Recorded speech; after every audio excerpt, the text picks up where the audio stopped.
Hello everyone. This class is for old third year batch. Wilfred আওয়েনের war poem Insensibility আমরা দেখছিলাম। গতকালের ক্লাসে আমরা ইনসেন্সিবিলিটি নিয়ে ইন্ট্রোডাকশন পোর্শনটা ডিসকাস করেছিলাম। হোপফুলি সেই পোর্শন থেকে কোনো প্রবলেম কারণ নেই, বা একটা overall conception regarding the theme or the subject matter of the poem বা মেন্টালিটি অফ দ্য পোয়েট কী এই কবিতার মধ্যে, সেই সম্বন্ধে আশা করবো একটা ধারণা তৈরি হয়েছে সবাইকার মধ্যে। যে পয়েন্টগুলো আমরা কালকে ডিসকাস করেছিলাম, আজকে আমরা টেক্সট ডিসকাস করব। টেক্সটাতে যাবো আজকে আমরা। তার আগে একবার জাস্ট কুইক একটা রিক্যাপিচুলেশন যদি করি, আমরা কালকের ক্লাসে কী কী দেখেছিলাম। ফার্স্ট আমরা দেখেছিলাম যে what is the genre of Insensibility, মানে এই যে ইনসেন্সিবিলিটি পোয়েমটা, এটা টাইপটা কী। Obviously Insensibility is a war poem, এটা ফার্স্ট দেখেছিলাম আমরা। সেকেন্ড দেখেছিলাম যে এটা কে লিখেছেন এবং কোন সময় লিখেছেন। Obviously one of the greatest war poets যদি বলি, উইলফ্রেড আওয়েন, তার লেখা এই ওয়ার পোয়েম ইনসেন্সিবিলিটি। এবং প্রথম বিশ্বযুদ্ধে during the first world war, Owen Wilfred Owen actively participated in the battlefield, সেই সময়ে তার লেখা এই কবিতা। থার্ড আমরা দেখেছিলাম যে এই কবিতাটা লেখার পেছনে ব্যাকগ্রাউন্ডটা কী বা ওকেশনটা কী, কেন এই কবিতাটা লিখলেন তিনি, what is the background, what is the origin or the source of the poem, সেটা আমরা ডিসকাস করেছিলাম কালকের ক্লাসে। উইলফ্রেড আওয়েন যেহেতু একজন সোলজার ছিলেন, as a result of it he was fully aware about the pain, the pathetic condition which a soldier has to face in the battlefield. তার চেয়ে বেটার আর কারোর পক্ষে জানা সম্ভবপর নয় যুদ্ধ কতটা ভয়ঙ্কর, কতটা মনস্ট্রাস, কতটা দানবিক, সেটা তার চেয়ে বেটার কেউ জানে না। এবং দীর্ঘদিন যুদ্ধক্ষেত্রে অংশগ্রহণ করার পরে তার এই ধারণাটা জন্ম নিয়েছিল যে যুদ্ধ নামক এই কার্স ইয়াং জেনারেশনের মধ্যে থাকা compassion, pity, emotion, kindness, excitement, zeal, enthusiasm, এই সমস্ত কিছুকে শেষ করে দিয়ে তাদেরকে রোবোটিক বানিয়ে দেয়, তাদের সেন্সিবিলিটিটাকে নষ্ট করে তাদের ইনসেন্সিবল বানিয়ে দেয়। এই জিনিসটা তিনি, এই ব্যাপারটা তিনি উপলব্ধি করেছিলেন দীর্ঘদিন যুদ্ধক্ষেত্রে অংশগ্রহণ করার ফলে, এবং সেই ব্যাপারটাই এখানে তিনি তুলে ধরছেন তার কবিতার মাধ্যমে। তিনি তার পাঠকদেরকে, তার রিডার্সদেরকে যুদ্ধের এই ভয়াবহ যে রিয়েলিটিটা, যেটা পোয়েটসরা যারা গ্লোরিফাই করেন যুদ্ধকে, ওয়ার মঙ্গার্সরা যারা যুদ্ধের একটা মিথ্যে আনরিয়েলিস্টিক ছবি তুলে ধরেন জনগণের সামনে, তারা সেটা কখনোই দেখান না রিয়েলিটিটা। সেই রিয়েলিটিটাই তুলে ধরার উদ্দেশ্যে তার এই কবিতা রচনা করা। এই হচ্ছে যদি আমরা বলি background, origin or the source of the poem. Fourth আমরা দেখেছিলাম যেটা পাবলিশড হয়েছিল কোথায়, তার যে পোয়েটিক কালেকশন, তার যে কবিতা সংকলন পোয়েমস, সেই পোয়েমস নামক পোয়েটিক কালেকশনে এই পোয়েমটা পাবলিশড হয়েছিল after his death, posthumous publication যেটা আমরা বলেছিলাম। এগুলো ক্লিয়ার হয়েছে নিশ্চয়ই। And then we discuss the substance নিয়ে আর বাড়তি কিছু আমি বলছি না, কারণ আমরা যখন টেক্সট দেখবো ধীরে ধীরে, একটু বড় কবিতা, টাইম লাগবে এটা একটুখানি। যখন টেক্সট আমরা দেখবো তখন সাবস্টেন্স আমরা অটোমেটিক্যালি সেখান থেকে আমরা ক্লিয়ার হবেই। Last and the most important topic যেটা আমরা গতকালের ক্লাসে ডিসকাস করেছিলাম, সেটা হচ্ছে টাইটেলটা। উইলফ্রেড আওয়েনের কবিতার টাইটেলগুলো absolutely brilliant, absolutely wonderful title. মানে the title itself is a rather clear indication about the theme of the poem. কবিতার থিম কী, কবিতার বিষয়বস্তু কী, কবিতায় কী দেখাতে চাইছেন, সেটা টাইটেলটা ইটসেলফ ক্ল্যারিফাই করে দেয়। যদি আমরা টাইটেলটা ভালো করে বোঝার চেষ্টা করি, then itself we will get absolute একটা ক্লিয়ার আইডিয়া পেয়ে যাব regarding the subject matter of the poem, insensibility. এবং এই ইনসেন্সিবল কারা? ওয়ারিয়ার্সরা, সোলজার্সরা, যারা যুদ্ধক্ষেত্রে, যারা ব্যাটেল ফিল্ডে, যারা ওয়ার ফ্রন্টে অংশগ্রহণ করে, পার্টিসিপেট করে, তাদেরকে উনি ইনসেন্সিবল বলেছেন। যদিও তিনি তাদেরকে ইনসেন্সিবল বলেছেন, আক্ষরিক অর্থে তাদেরকে ইনসেন্সিবল বললেও ইন এ ডিপার সেন্স, যেটা গোটা কবিতা জুড়ে তিনি দেখাবেন বা প্রমাণ করবেন, যে এই ইনসেন্সিবিলিটি এদের মধ্যে যে চলে এসেছে, এরা যে এদের সহযোদ্ধারা এদের চোখের সামনে মারা যাচ্ছে তাতে এরা প্রভাবিত নয়, এরা অ্যাফেক্টেড নয়, এরা ক্যালাস, ইনডিফারেন্ট, উদাসীন, এরা মৃতদেহের ওপর দিয়ে হেঁটে যায়, চোখের সামনে রক্ত ঝরতে দেখছে, অথচ এদের মধ্যে কোনো প্রভাব বিস্তার হচ্ছে না, এরা অ্যাফেক্টেড হচ্ছে না, এই রকম পর্যায়ে এদেরকে নিয়ে গেছে যুদ্ধ। The war is responsible, the war has made them insensible, এইটা হচ্ছে টাইটেলের justification. Now let us come to the first stanza. First স্ট্যান্জাটা line by line, word by word শুরু করার আগে ওভারঅল ফার্স্ট স্ট্যান্জায় কী বলতে চাইছেন সেই জিস্টটা, সামারিটা ফার্স্ট স্ট্যান্জায় যদি আমরা এক লাইন বা দু লাইনে মাথায় রাখার চেষ্টা করি, মন দিয়ে শুনবি কী বলা হচ্ছে ফার্স্ট স্ট্যান্জায়। উনি যেটা বলতে চাইছেন ফার্স্ট স্ট্যান্জায় সেটা হচ্ছে গিয়ে, the soldiers who fight on the front, যারা লড়াই করে না তারা ইনসেন্সিবল হয়ে গেছে, আর made insensible by the terrible monstrous ferocious impact of war. যুদ্ধের এই দানবীয় যে প্রভাব, তার ফলে তারা ক্যালাস হয়ে গেছে, ইনসেন্সিবল হয়ে গেছে, তাদের অ্যাটিটিউডটা, তাদের মেন্টালিটিটা হয়ে গেছে insensitive, indifferent. Their fellow soldiers who might have lived longer fall, but no one cares, no one cares. তাদের সঙ্গীরা, তাদের সহযোদ্ধারা, যারা তাদের সঙ্গে দীর্ঘদিন ধরে লড়াই করেছে, তাদের লড়াইয়ের সাথী যারা, তারা তাদের চোখের সামনে মারা যাচ্ছে, তাদের চোখের সামনে তাদের রক্তপাত ঘটছে, তা সত্ত্বেও কিন্তু এই সোলজার্সরা এতটাই ইনসেন্সিবল যে তারা কিন্তু বিন্দুমাত্র প্রভাবিত হয়নি। অর্থাৎ ইনসেন্সিবল টাইটেলটা যেটা আছে, সেই টাইটেলটা কেন, সেটা ভেরি ফার্স্ট স্ট্যান্জাতেই আমাদের কাছে ক্লিয়ার হয়ে যাবে। দেখ, খুব মন দিয়ে টেক্সটটাকে দেখবি, একদম ওয়ার্ড বাই ওয়ার্ড প্রত্যেকটা ওয়ার্ডের মানে কোনো সিম্বলিক মিনিং আছে কিনা, কোনো রকম কোনো অ্যালিগরিক্যাল মিনিং আছে কিনা, স্যাটায়ার বা আইরনি আছে কিনা, একদম সব কিছু আমরা ডিসকাস করবো ক্লিয়ারলি। সুতরাং মন দিয়ে কিন্তু শুনতে হবে। দেখো, হ্যাপি আর মেন, মেন বলতে এখানে কাদের বোঝানো হয়েছে সেটা আগে মাথায় রাখবি। Men here refers to those soldiers who participate in the battle field. অর্থাৎ মেন বলতে এখানে সেই সমস্ত সৈনিকদের কথা বলা হচ্ছে যারা যুদ্ধক্ষেত্রে অংশগ্রহণ করে। In the very first line আমাদের কাছে ব্যাপারটা শকিং মনে হবে, কারণ উনি একটা অত্যন্ত পজিটিভ ওয়ার্ড ইউজ করছেন, হ্যাপি।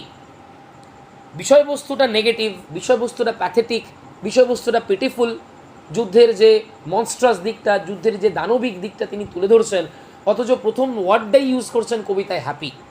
হ্যাপি আর মেন, আক্ষরিক অর্থে এই তিনটে ওয়ার্ডের মাধ্যমে যে মানেটা দাঁড়াচ্ছে সেটা হচ্ছে কি, এই সোলজার্সরা যারা যুদ্ধক্ষেত্রে অংশগ্রহণ করতে যায় তারা হ্যাপি। নিশ্চয়ই এটা আক্ষরিক অর্থ ইউজ হয়নি এখানে, এটা আইরনিক্যাল, স্যাটেরিক্যাল।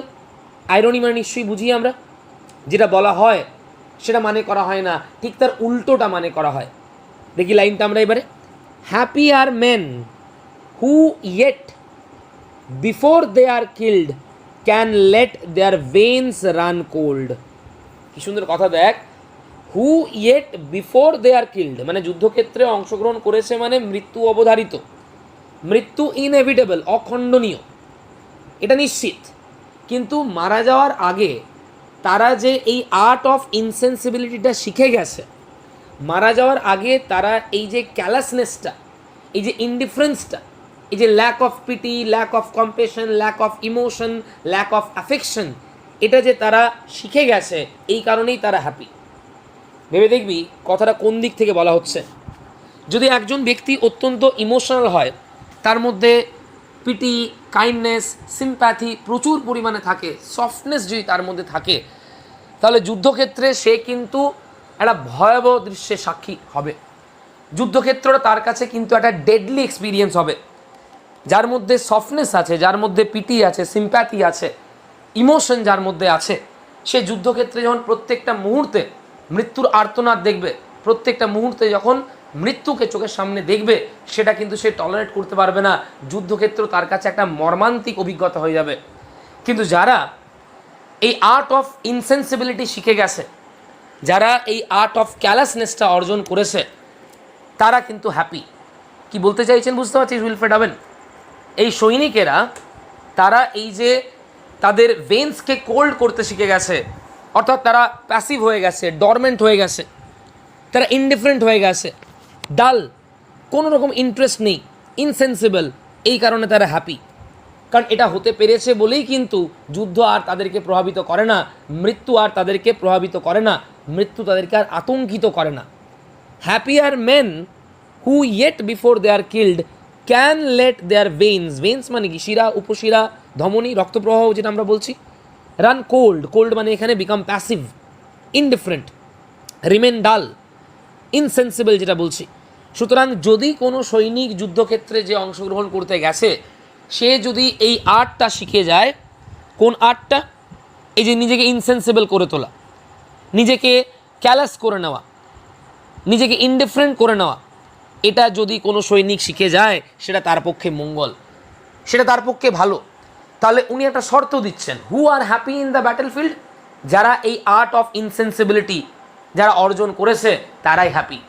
যারা এটা পারেনি অর্জন করতে, যাদের মধ্যে হিউম্যানিটি আছে, যাদের মধ্যে মিনিমাম সেন্স অফ ইমোশন আছে, তারা কিন্তু যুদ্ধক্ষেত্র তাদের কাছে একটা আতঙ্ক, যুদ্ধক্ষেত্র কিন্তু তাদের কাছে একটা ভয়ানক অভিজ্ঞতা। দেখো, happy are men who yet before they are killed can let their veins run cold. কি বলতে চাইছেন ভাববি আবার একবার, মানে আওয়েন এখানে বলতে চাইছেন refers to the soldiers who remain strangely insensible about the pathetic reality of the life, তারাই হ্যাপি, তারাই হ্যাপি। কথাই বলি না আমরা, দেখবি যাদের মধ্যে কোনো অ্যাম্বিশন নেই, যাদের ডিজায়ার নেই খুব বেশি বড়, তারাই কিন্তু হ্যাপি। কারণ ডিজায়ার থাকা মানেই সেখানে কিন্তু ডিজায়ার ফুলফিল না হলেই কিন্তু আনহ্যাপিনেস আমাদেরকে প্রভাবিত করবে। ঠিক সেইভাবে যে সৈনিকেরা যুদ্ধক্ষেত্রে অংশগ্রহণ করতে গেছে তাদের মধ্যে যদি ইমোশন, প্যাশন এইগুলো থাকে, তারা কিন্তু সেই মর্মান্তিক মৃত্যুকে সহ্য করতে পারবে না। সুতরাং যে সোলজার্সরা এই ইনসেন্সিবিলিটি ব্যাপারটাকে অর্জন করে নিয়েছে তারাই হ্যাপি। দেখো নেক্সট লাইন চলে এসো। হুম, হুম মানে যাদেরকে, কাদের কথা বলা হচ্ছে? ওই সোলজার্সদের যারা ব্যাটেল ফিল্ডে পার্টিসিপেট করে। হুম নো কম্প্যাশন ফ্লিয়ার্স, হুম নো কম্প্যাশন ফ্লিয়ার্স। কম্প্যাশন মানে কি? কাইন্ডনেস। ফ্লিয়ার্স মানে এখানে অ্যাফেক্টেড, মানে এই সৈনিকেরা কোনো রকম কোনো কম্প্যাশন, কাইন্ডনেস, ইমোশনস এইগুলো দ্বারা তারা প্রভাবিত হয় না, অর্থাৎ তাদের মধ্যে এই কম্প্যাশন ব্যাপারটাই নেই। The soldiers who participate in the battle field for a long period, তাদের মধ্যে তারা কোনো মতেই এই কম্প্যাশন দ্বারা প্রভাবিত হয়ই না।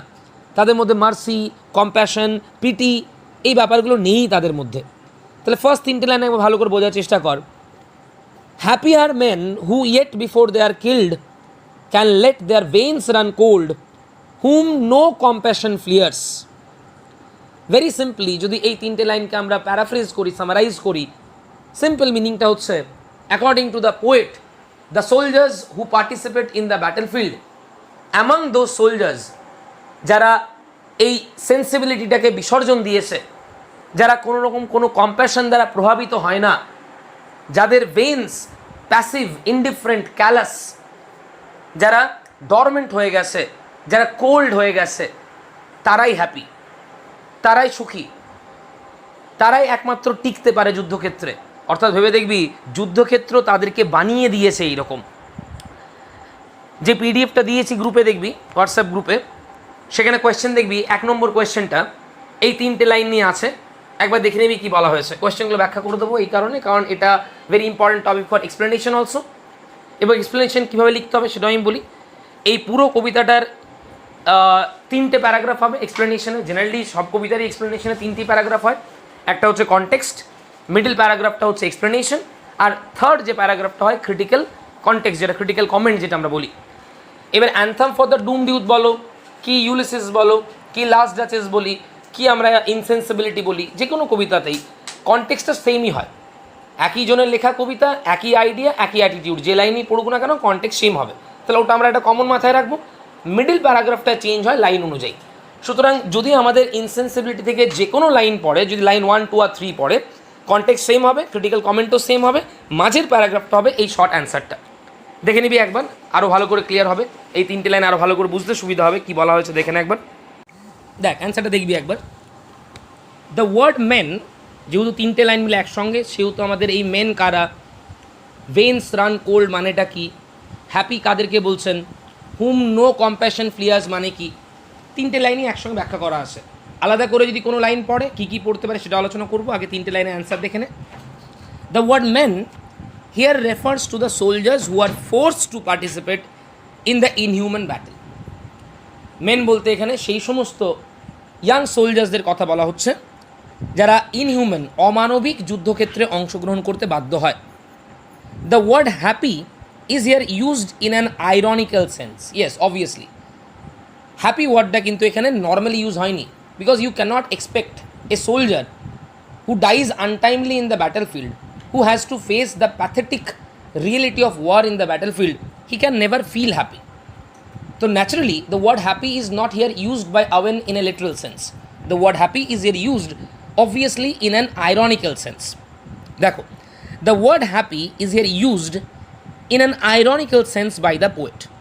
He claims, he obviously the poet Owen, উনি দাবি করছেন that the soldiers, ওটা দেওয়া হবে হি নয়, that the soldiers strangely remain insensible to the awful reality of their lives. তাদের জীবনের যে ভয়ঙ্কর সত্যটা, তাদের জীবনে যে করুণ সত্যটা, করুণ বাস্তবটা, সেটার প্রতি তারা কিন্তু insensible. The poet pathetically claims that for these soldiers death is inevitable.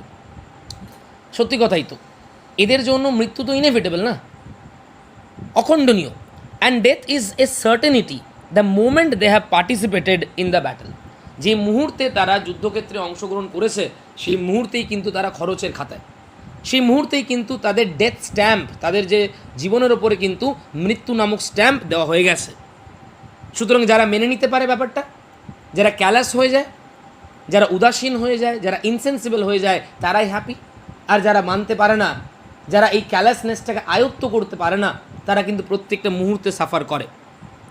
But a strange sense of insensibility has made them passive, dull, callous and indifferent towards death. ওই যে ভেন্স রান কোল্ড যে জায়গাটা। The poet claims that continuous participation in the battle, দীর্ঘদিন ধরে যে কেউ যদি যুদ্ধক্ষেত্রে অংশগ্রহণ করে, has turn them into passive human beings. তারা ডরমেন্ট হয়ে গেছে, ইনঅ্যাক্টিভ, হিউম্যানিটি নেই তাদের মধ্যে আর। who have lost all their compassion, ওই যে তারা আর কম্প্যাশন দ্বারা প্রভাবিত হয় না, থার্ড লাইনটা যেটা, যাদের কোনো কম্প্যাশন নেই, সিম্প্যাথি নেই, ফেলো ফিলিং নেই, সহমর্মিতা নেই। It is grim mockery that soldiers are not moved by any kind of feeling. It is important to note that the poet actually here is not criticising the soldiers. এটা আগে বুঝতে হবে, কারণ যদি আমরা কবিতাটা আক্ষরিক অর্থে ভাবি তাহলে মনে হতে পারে যে এখানে সোলজার্সদেরকে ভিলেন রূপে দেখানো হচ্ছে, যাদের মধ্যে কম্প্যাশন নেই, যাদের ভেন্সের মধ্যে, যাদের রক্তপ্রবাহ শীতল হয়ে গেছে, যাদের মধ্যে সিম্প্যাথি নেই, ইমোশন নেই, যারা যুদ্ধক্ষেত্রে মৃত্যু দেখে হ্যাপি হয়। অবভিয়াসলি মনে হতে পারে যেন সোলজার্সদেরকে এখানে তিনি ভিলেন রূপে দেখাচ্ছেন। কিন্তু it is important to note, এটা মাথায় রাখতে হবে আমাদেরকে, that the poet actually here is not criticising the soldiers.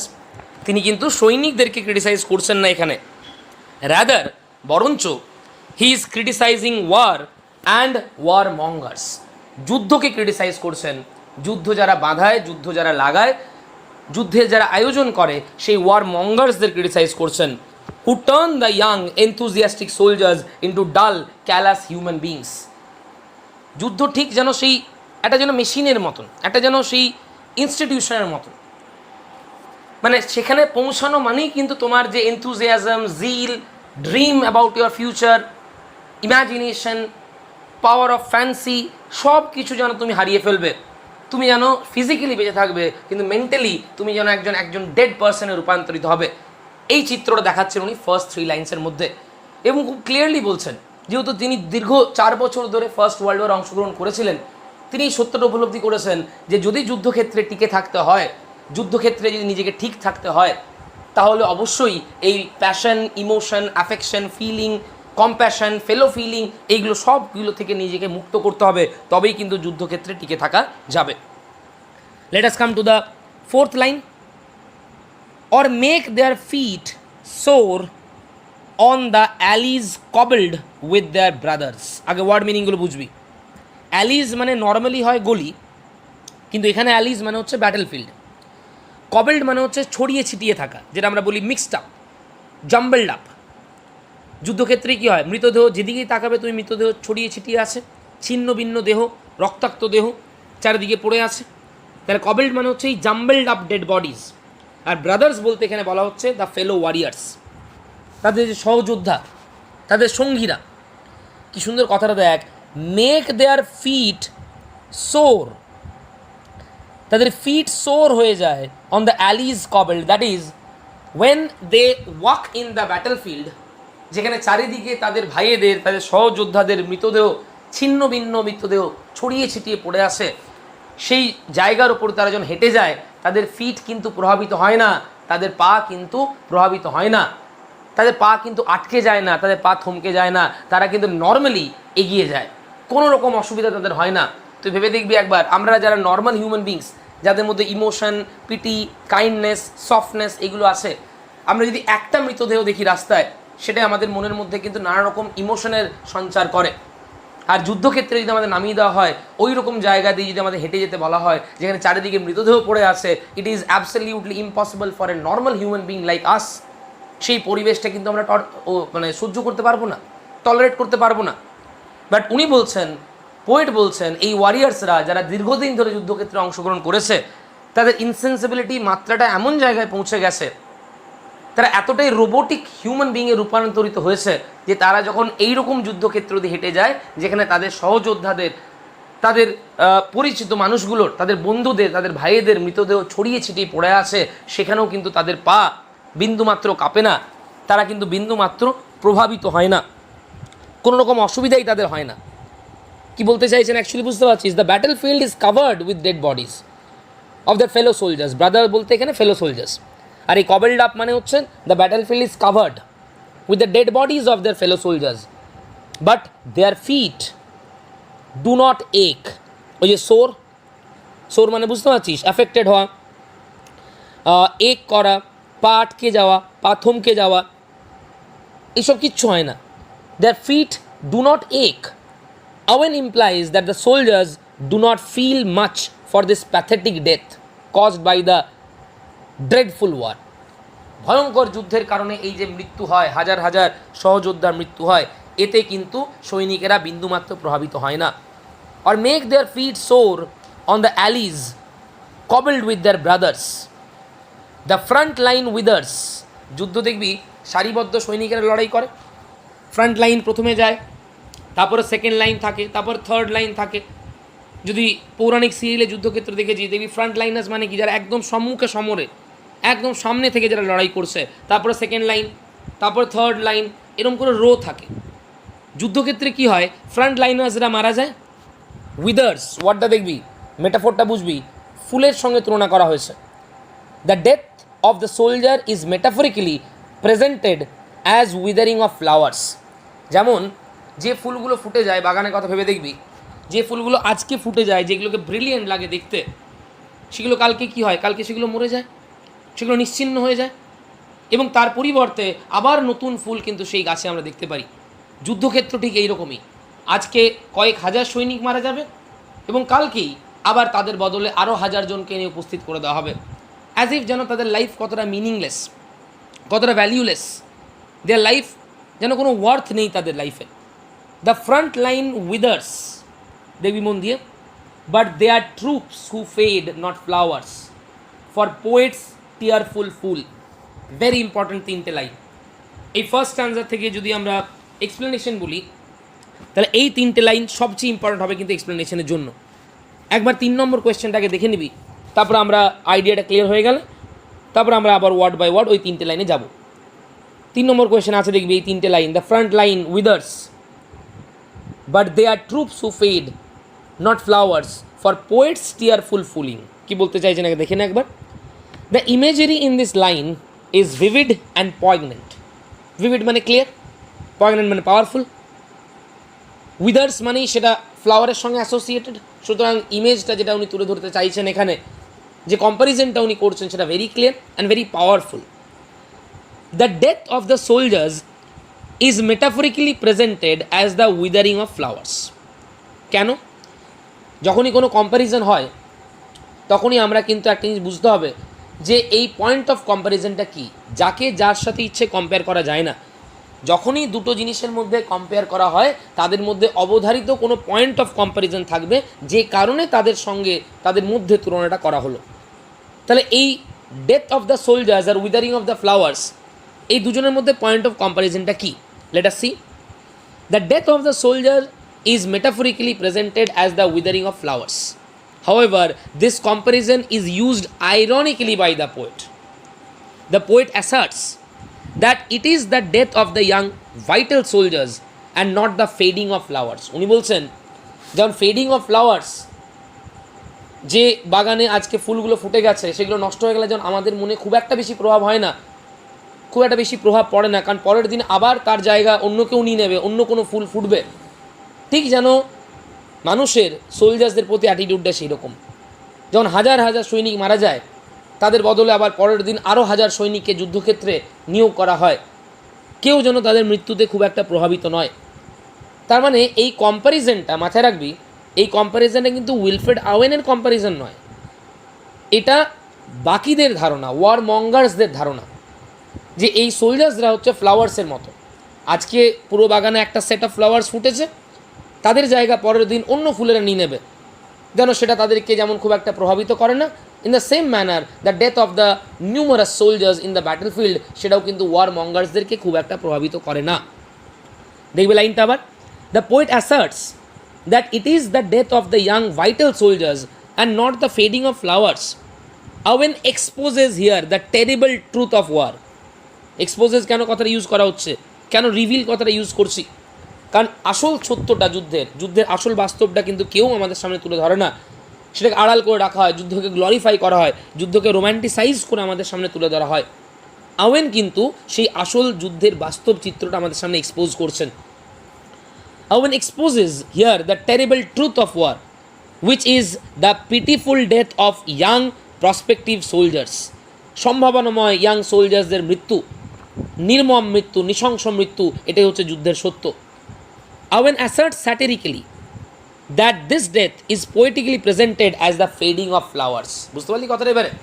যারা পোয়েটস তারা পাঠকদের চোখে সাধারণ মানুষকে যুদ্ধের সত্যটা যাতে জানতে না পারে, যুদ্ধের ভয়াবহতা, যুদ্ধের করুণ দিকটা যাতে জানতে না পারে, সেই কারণে তারা যুদ্ধকে গ্লোরিফাই করে এবং কবিতার মাধ্যমে তারা যুদ্ধকে অত্যন্ত গ্লোরিফাই করে দেখায়, হাইলাইট করে দেখায়, এবং সৈনিকেরা যারা যুদ্ধক্ষেত্রে মারা যায় তাদের মৃত্যুটাকে এই ফ্লাওয়ারের উইদারিংয়ের সঙ্গে তুলনা করে। তার মানে বুঝতে পারছিস, এই যে উইদার্ড ফ্লাওয়ারের সঙ্গে ডেড সোলজার্সের যে কম্প্যারিজনটা, যে মেটাফোর বা ইমেজটা, সেটা কিন্তু উইলফ্রেড আওয়েনের ইমেজ নয়। উইলফ্রেড আওয়েন এখানে স্যাটারাইজ করছেন, এই ইমেজটা পোয়েটরা ইউজ করে এবং মানুষকে বোকা বানাতে চায়, যুদ্ধের আসল চিত্রটা দেখাতে চায় না। খুব ভালো করে বোঝার চেষ্টা করে এই জায়গাটা।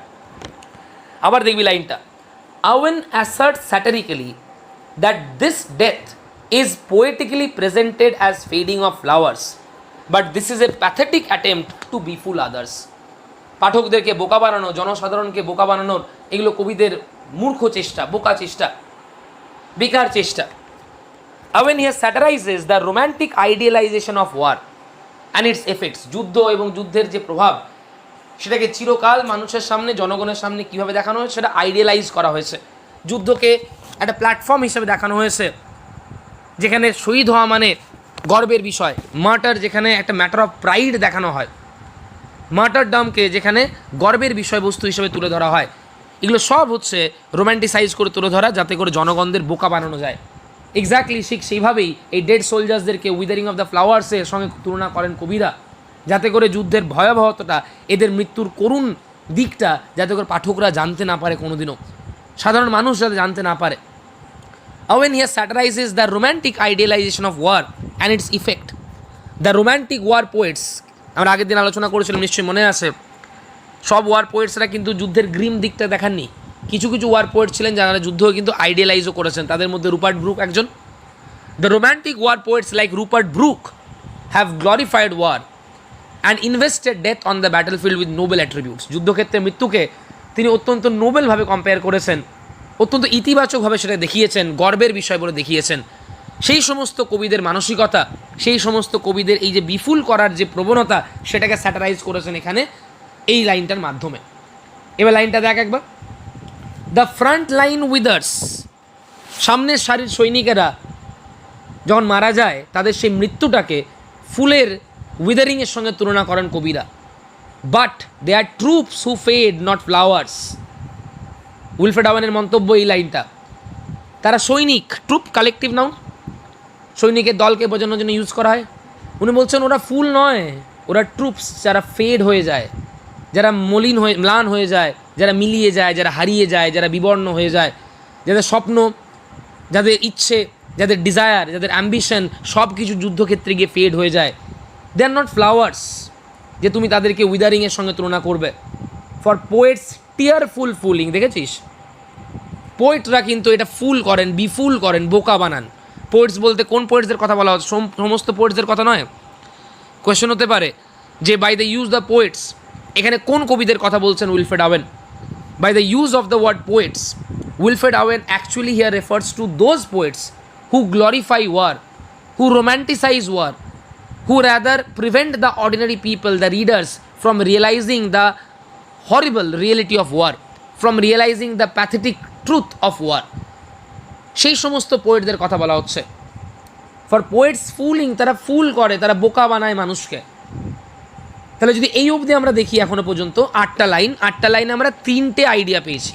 ফার্স্ট, যুদ্ধক্ষেত্রে যারা অংশগ্রহণ করে তাদের মধ্যে হ্যাপি হতে গেলে কোন শর্ত পূর্ণ করতে হবে, হ্যাপি কারা। সেকেন্ড হচ্ছে ওই ফিট অ্যাফেক্টেড হয় না যখন তারা যুদ্ধক্ষেত্রে হেঁটে যায়, মৃতদেহ ওপর দিয়ে পেরিয়ে যায় তাদের ভাইয়েদের, তাদের সহযোদ্ধাদের, এটা সেকেন্ড পয়েন্ট। আর থার্ড পয়েন্ট হচ্ছে এই ফ্লাওয়ারের সঙ্গে কম্প্যারিজনটা যে সমস্ত পোয়েটরা করেন তাদের প্রতি পোয়েটের উইলফ্রেড ওয়েনের কমপ্লেনটা কী, সেই সমস্ত পোয়েটেরদের কীভাবে স্যাটারাইজ করছেন পোয়েট। দেখো নেক্সট লাইনে চলে এসো, কমপ্লিট করে নিয়ে আমরা স্ট্যান্সাটা নিয়ে তারপরে যত কোয়েশ্চেন এখান থেকে হতে পারে সেগুলো আলোচনা করব আমরা। দেখ একবার কি বলা হচ্ছে, men gaps for feeling, loses who might have fought longer. লাইনটা দেখ, লুজেস মানে কি? হেরে যাওয়া, হারিয়ে যাওয়া। কারা হারিয়ে যায়, কারা হেরে যায়? সৈনিকেরা। হু মাইট হ্যাভ ফট লঙ্গার, যারা হয়তো আরও লড়াই করতো, তাদের অসময়ে মৃত্যুবরণ করতে হয়। এখানে লড়াই করতো বলতে অ্যাকচুয়ালি শুধুমাত্র যুদ্ধক্ষেত্রে লড়াই করার কথা বলছেন না, প্রত্যেকটা মানুষ জীবনের যুদ্ধক্ষেত্রে লড়াই করে, তারা প্রত্যেকটা মুহূর্তে সংগ্রাম করে, স্ট্রাগল করে, এবং সংগ্রাম আর স্ট্রাগলের মাধ্যমেই কিন্তু তারা প্রসপারিটির জেনিতে তারা পৌঁছয়। এই সমস্ত ইয়াং পার্সপেক্টিভ সোলজার্সরা যারা ফুল অফ এনথুজিয়াজম ছিল, যারা ফুল অফ জিল ছিল, যারা full of excitement, full of liveliness ছিল, তারা হয়তো আরও অনেক দিন জীবনে সংগ্রাম করতো, জীবন যুদ্ধে তারা লড়াই করতো, কিন্তু আনফর্চুনেটলি এই যুদ্ধক্ষেত্রে তাদের কিন্তু লড়াই শেষ হয়ে যায়। কিন্তু দুঃখের বিষয় কি, নো ওয়ান বদার্স, এইটাই হচ্ছে রিয়েলিটিটা, নো ওয়ান বদার্স। তুই ভেবে দেখ, আমরা এখন যখন রাত্রিবেলায় শুতে যাব, জাস্ট ইম্যাজিন ওয়ান থিং, ঘুমানোর আগে ভাববি যে আমরা যখন নিশ্চিন্তে ঘুমোচ্ছি and we are complaining regarding গরম লাগছে, রিগার্ডিং এই, রিগার্ডিং ওই, so many things we have, যে কারণে আমরা কমপ্লেন করি। থিঙ্ক অফ দোজ সোলজার্স, এই মুহূর্তে হয়তো কোনো একটা সেক্টরে, কোনো একটা বর্ডারে হয়তো গুলির বিনিময় হচ্ছে, গুলির লড়াই হচ্ছে, কানের পাশ দিয়ে বন্দুকের গুলি পেরিয়ে যাচ্ছে, 1 ইঞ্চি 1 সেন্টিমিটার এদিক ওদিক হয়ে গেলে হয়তো মৃত্যু কি বেঁচে থাকা এত বড় ডিফারেন্স ক্রিয়েট হয়ে যেতে পারে। Just think of those soldiers. আমরা কি আদৌ বদার করি? ভেবে দেখবি একবার, পুলওয়ামা ঘটনা বল, যে কোনো ঘটনা বল, এক একটা ডেট হয়ে রয়ে যায়, and unfortunately after 1 year or 2 year we do not remember even the date also. Facebook, social মিডিয়ায় যখন সেগুলো আবার ফিরে আসে তখন আমাদের মনে পড়ে, হ্যাঁ 1 বছর আগে কিছু একটা ঘটনা ঘটেছিল। We do not know the name of one martyr. I can guarantee you, last 1 বছরে যতজন সৈনিক মার্টার হয়েছেন, it will not be possible for any one of us to name one of those soldiers. এত social media ঘাঁটছি, এত paper পড়ছি আমরা, এত দেশভক্তির জিগির আমাদের মধ্যে আছে, কিন্তু ভেবে দেখবি একজনের নাম আমরা বলতে পারবো না। তাহলে উইলফ্রেড ওয়েন যে এই লাইনটা কতটা বাস্তব বলেছেন ভেবে দেখ, নো ওয়ান বদার্স। এই সৈনিকেরা যারা এক একজন সম্ভাবনাময় ব্যক্তি ছিল, যারা হয়তো জীবনে কত কিছু অ্যাচিভ করতো, যারা হয়তো জীবনে আরও সংগ্রাম করতো, আরও স্ট্রাগল করতো, আরও লড়াই করতো, আনটাইমলি তাদের জীবন থমকে যাচ্ছে, আনটাইমলি তাদের জীবন থেমে যাচ্ছে, কিন্তু কেউ তাদের জন্য বদার করে না। No one is absolutely bothered about them, মানে তাদের নিয়ে কোনো রকম কোনো প্রভাবই নেই। তাহলে 4টে মোট আইডিয়া কিন্তু এই ফার্স্ট স্ট্যান্ডায় আসে। এবারে মন দিয়ে শুনবি কী কী কোয়েশ্চেন এখান থেকে হতে পারে। The first question, according to the poet Wilfred Owen, কোন আর্ট, কোন টেকনিক তোমাকে শিখতে হবে in order to remain happy in the battle field? According to the poet Wilfred Owen, if a soldier wants to remain happy in the battle field, wants to remain unaffected in the battlefield, he will have to rather get rid of all his compassion, fellow feeling, emotion, pity, sympathy, all these things, affection, এই সমস্ত কিছু থেকে তাকে মুক্তি পেতে হবে। only then he will be able to attain happiness in the battlefield. নিজেকে indifferent করতে হবে, নিজেকে ক্যালাস করতে হবে, নিজেকে অ্যাবসলিউটলি রোবোটিক জায়গায় নিজেকে নিয়ে যেতে হবে। only then he will be able to remain happy in the battlefield. এটা ফার্স্ট পোর্শন দেখলাম আমরা। সেকেন্ড কোয়েশ্চেন দেখলাম আমরা লাইন নাম্বার 4 আর 5 থেকে, যেখানে অ্যালিজ বলতে ব্যাটেলফিল্ড বলা হয়েছে, কবেল্ড মানে ছড়িয়ে ছিটিয়ে থাকা, ব্রাদার্স মানে সহযোদ্ধা যারা, ফেলো ওয়ারিয়ার্স যারা। এই সৈনিকেরা এমন ইনসেন্সিবল জায়গায় পৌঁছেছে যে যুদ্ধক্ষেত্রে যেখানে তাদের সহযোদ্ধাদের মৃতদেহ চারিদিকে ছড়িয়ে ছিটিয়ে পড়ে আসে, সেগুলোর উপর দিয়ে যখন পা দিয়ে মারিয়ে তারা পেরোয়, তখনও তাদের পা এক করে না, তখন তাদের পা থমকে যায় না, তখন তাদের পা আটকে যায় না, তারা নির্দ্বিধায় অবলীলায় তারা কিন্তু সেই মৃতদের ওপর দিয়ে হেঁটে পেরিয়ে যায়। এখানে ওই লাইনটা অবশ্যই বলতে হবে যে actually the poet is here not criticising the warriors, actually the poet is here criticising war and war mongers, যেটা তাদের মধ্যে কিন্তু সোলজার্সদের মধ্যে কিন্তু এই ইনসেন্সিবিলিটিটা জন্ম দিয়েছে। থার্ড আমরা দেখলাম সবচেয়ে পাওয়ারফুল স্যাটায়ার সেই সমস্ত পোয়েটসদেরকে যারা যুদ্ধকে রোম্যান্টিসাইজ করে, যুদ্ধকে আইডিয়ালাইজ করে, নানা রকম ইমেজেস, নানা রকম বিউটিফুল মেটাফোর্সের সাহায্যে, নানা রকম বিউটিফুল সিম্বলিজম কম্প্যারিজনের সাহায্যে যারা যুদ্ধের ভয়ানক দিকটাকে লুকিয়ে রাখে, যুদ্ধের একটা কাল্পনিক দিক তারা পাঠকদের সামনে তুলে ধরে এবং পাঠকদেরকে বোকা বানায়। তারা তুলনা করে সৈনিকদের মৃত্যুটাকে উইদারিং অফ দ্য ফ্লাওয়ার্সের সঙ্গে। For a poet it is very easy to compare the death of a soldier, the unfortunate death of a soldier, along with withering of a flower.